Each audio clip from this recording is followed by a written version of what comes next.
મિર્જાપર વિકસિત પેનલના પ્રણેતાએ વિકાસ કાર્યો વર્ણવ્યા, લોકોનો સારો પ્રતિસાદ। સ્ટોરી રિપોર્ટ બાય કરણ વાઘેલા, ભુજ। દર્શક મિત્રો, સ્થાનિક સ્વરાજ્યની ચૂંટણીનો પ્રચારનો આજે અંતિમ દિવસ છે। સાંજે 5 વાગ્યાથી પ્રચાર શાંત થઈ જશે। ત્યારે જેટલી પણ ગ્રામ પંચાયતોમાં ચૂંટણી છે, મતદારોને રીઝવવા માટે લોકો અને ઉમેદવારો પ્રચારનો આજે શાંત થશે। ત્યારે આટલા દિવસના જે પ્રચાર પ્રસાર થયું છે એનામાં કેવા રિસ્પોન્સ મળ્યા છે, કેવા પ્રતિસાદ મળ્યા છે અને લોકો શું ઈચ્છે છે, ત્યારે આજે મળીએ મિર્જાપરની વિકાસશીલ પેનલના પ્રણેતા વિનોદભાઈ વરસાણીને શું કહી રહ્યા છે, સાંભળીએ। છેલ્લા 3.5 વર્ષના ઇંતજાર પછી જ્યારે સમગ્ર ગુજરાતમાં ગ્રામ પંચાયત ચૂંટણી જાહેર થઈ, એમાં છેલ્લા 15 દિવસથી ફોર્મ ભરવાનું અને પ્રચાર ઝુંબેશ ચાલુ હતો। તો શરૂઆતમાં જ્યારે અમે પેનલ બનાવી ત્યારે ગ્રામજનો સાથે રાખી અમે સંયુક્ત રીતે પેનલ બનાવી અને જે જૂના ઉમેદવારો પહેલાં પણ વાત થઈ કે જે જૂના ઉમેદવારો જે અમારા હતા 5 વર્ષ પહેલાં એને અમે રિપીટ કર્યા, બાકીના નવા સેટ કરીને પેનલ બનાવી। જ્યારે અમે 15 દિવસ લોકસંપર્ક કર્યો તો જે અમારા 8 વર્ષના કામોની અમને જે ખ્યાલ આવ્યો કે લોકો અમારા કામોથી બહુ ખુશ છે। અને જ્યારે કાર્યાલયનું ઓપનિંગ કર્યું ત્યારે પણ તમે જોયું હશે કે ઘણા બધા માણસો અમને સાથ સહકાર માટે પહોંચી આવ્યા। અને ગઈકાલે અમારી બાઇક રેલી હતી તો 700 થી 750 લોકો બાઇક રેલીમાં જોડાયા અને અમારા ધારણાથી વધારે લોકો અમને સારો એવો પ્રતિસાદ આપ્યો। વિનોદભાઈ, વાત કરીએ તો વિસ્તાર ખૂબ મોટો છે, હવે વિસ્તાર વિસ્તરતો જાય છે। ત્યારે આપની પેનલ દ્વારા જે ભૂતકાળમાં વિકાસના કાર્યો થયા છે પણ હજુ પણ લોકો વિકાસને ઝંખે છે, હજુ પણ ઘણી અધુરાશો છે, તો એ વિશે શું કહેશો? વિકાસ એક એવી વસ્તુ છે કે ક્યારેય પૂરી થવાની નથી। તમે એક કામ પૂરા કરો તો બાજુમાં બીજી ડેવલપિંગ સોસાયટી બની જાય, 5 રસ્તા બનાવો એની ગ્રાન્ટ લઈ આવો તો બીજી બાજુમાં સોસાયટી ડેવલપ થાય। એટલે વિકાસ તો અવિરત એક ચાલતી પ્રક્રિયા છે અને એનાથી એવું ક્યારે બનવાનું જ નથી કે વિકાસના કામો પૂર્ણ થઈ જાય। દિન બદિન ભુજની બાજુનું ગામ છે મિર્જાપર, એટલે પ્રાથમિકતા જે આપવાની હોય ગટર પાણી એ તો અમારા મગજમાં જ હોય, અમારું પ્લાનિંગ જ હોય કે ભાઈ અહીંયા આટલા આપણા મકાનો બનવાના છે તો એને અમે એડવાન્સ પ્લાનિંગ કરતા પાણીની મેઇન લાઇનના, ગટરની મેઇન લાઇનના, તો એ તમે તાત્કાલિક અમે પાણી ગટર તમે તાત્કાલિક પૂરું કરી। આજે મેં તમને પહેલાં પણ વાત કરી કે આજે મિર્જાપુરનું કોઈ ગામ એવું નથી કે જ્યાં ગટર કે પાણી નથી। હજુ પણ કદાચ 12 મહિનામાં કોઈ સોસાયટી ડેવલપ થાય તો અમારું પહેલેથી ભૂતકાળમાં એવું પ્લાનિંગ છે કે એમને ગમે એને કોઈ ગટર કે પાણી કનેક્શન આપવું હોય તો તાત્કાલિક આપી શકીએ। બાકી લોકોને રસ્તાની વાત આવતી હોય તો રસ્તા માટે તો પુષ્કળ પ્રમાણમાં ખર્ચ કરવો પડતો હોય છે। સરકારમાંથી નાણાપંચની ગ્રાન્ટ જે માથાદીઠ આવક થતી એમણે થતી હોય છે અને જે ધારાસભ્યોની ગ્રાન્ટ હોય કે સત્સંગ સભ્યની ગ્રાન્ટ હોય કે જિલ્લા પંચાયતની ગ્રાન્ટ હોય એમાં પણ જે ભાગે પડતું આવતું હોય બધાને મળતું હોય તો એક રસ્તાની માંગ હોય એ વધારે હોતી હોય છે અને પંચાયત લેવલે રોડ, રસ્તા, પાણી અને ગટર 4 જ પ્રશ્ન અમારી લેવલે રહેતા હોય। એટલે ભુજની બાજુનું ગામ છે, સ્વાભાવિક છે કે રસ્તાના કામો પેન્ડિંગ હોય। તમે પણ સમજી શકો છો કે રસ્તા વસ્તુ એવી છે કે એ પૂરું થાય નહીં, છતાં પણ પ્રાથમિક ધોરણે જે મેઇન રસ્તા જે સોસાયટીને જોડતા એ અમારા ધ્યાનમાં હોય। અમે એનું એડવાન્સ પ્લાનિંગ જ કરતા હોઈએ કે અહીંયા કને 5 ઠામ ડેવલપ થયા તો એને કનેક્ટ કેમ કરવા। અને તમે પણ હમણાં જોયું હશે કે ભાડા દ્વારા મિર્જાપરને ટીપી પ્લાનમાં સમાવેશ કરે છે, તો એનું પણ એક સર્વે ચાલુ છે। તો ભાડા પણ એનું પ્લાનિંગ પ્રમાણે રોડ રસ્તાઓ બનાવશે અને ભુજની આજુબાજુ જે નવા રિંગ રોડ બને છે, હમણાં પણ તમે કચ્છ મિત્રમાં જોયું હશે એના વિશે કે ભાડાના જે ટીપી જે સ્કીમ બનાવે છે એ મિર્જાપરમાં અમલી કરે છે। અમારું તો એવું કહેવું છે કે જેમ બને એમ જલ્દી મિર્જાપરનો નગરપાલિકામાં સમાવેશ થાય।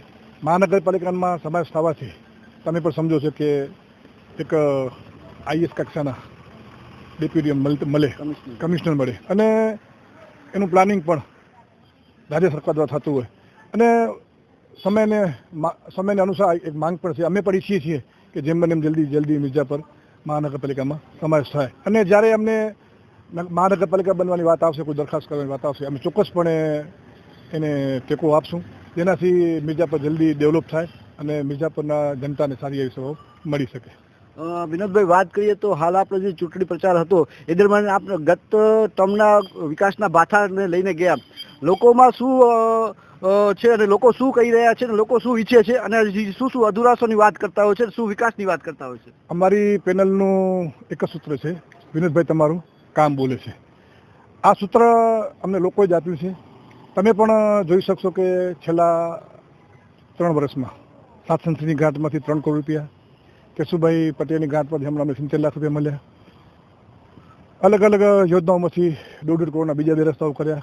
અને એવા તો નાના પંચના કામ હોય કે 5-5 લાખ રૂપિયાના જિલ્લા પંચાયતની ઘાટોમાંથી એવા તમે પુષ્કળ પ્રમાણમાં ઘાટોના અમે રોડ રસ્તા બનાવ્યા.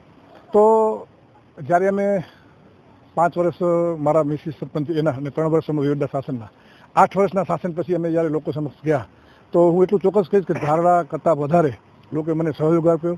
સૌથી વાત તો એ છે કે લોકો અમને સમજ્યા છે, કારણ કે અમે લોકોને વાત કરી છે કે ભાઈ તમે જે માંગો છો એ તો એના માટે અમને આમ કરવું કે IAS કક્ષાના ડેપ્યુટી મળે, કમિશનર મળે અને એનું પ્લાનિંગ પણ રાજ્ય સરકાર દ્વારા થતું હોય અને સમયને અનુસાર એક માંગ પણ છે. અમે પણ ઈચ્છીએ છીએ કે જેમ બને એમ જલ્દી મિર્જાપર મહાનગરપાલિકામાં સમાવેશ થાય. અને જ્યારે અમને મહાનગરપાલિકા બનવાની વાત આવશે, કોઈ દરખાસ્ત કરવાની વાત આવશે, અમે ચોક્કસપણે એને ટેકો આપશું, જેનાથી મિર્જાપર જલ્દી ડેવલપ થાય અને મિર્જાપરના જનતાને સારી એવી સેવાઓ મળી શકે.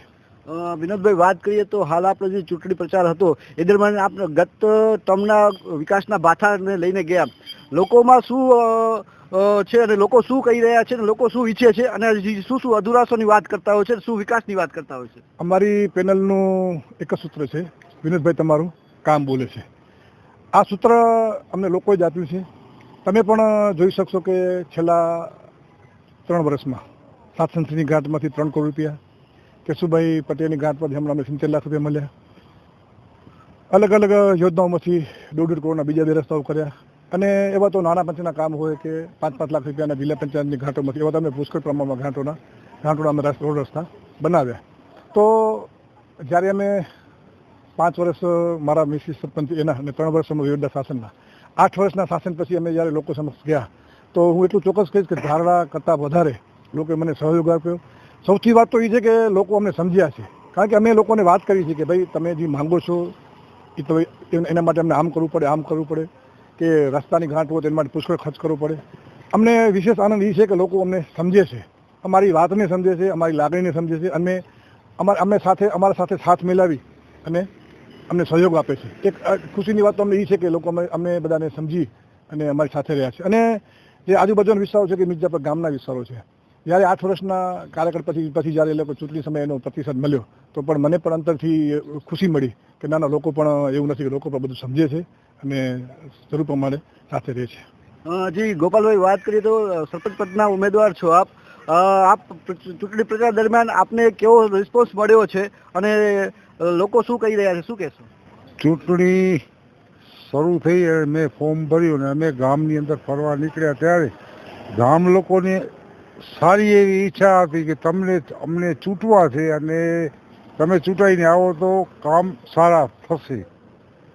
ગોપાલભાઈ, વાત કરીએ તો હવે મતદાનની તારીખ ખૂબ જ નજીક છે, ત્યારે આપ મતદારોને શું અપીલ કરશો?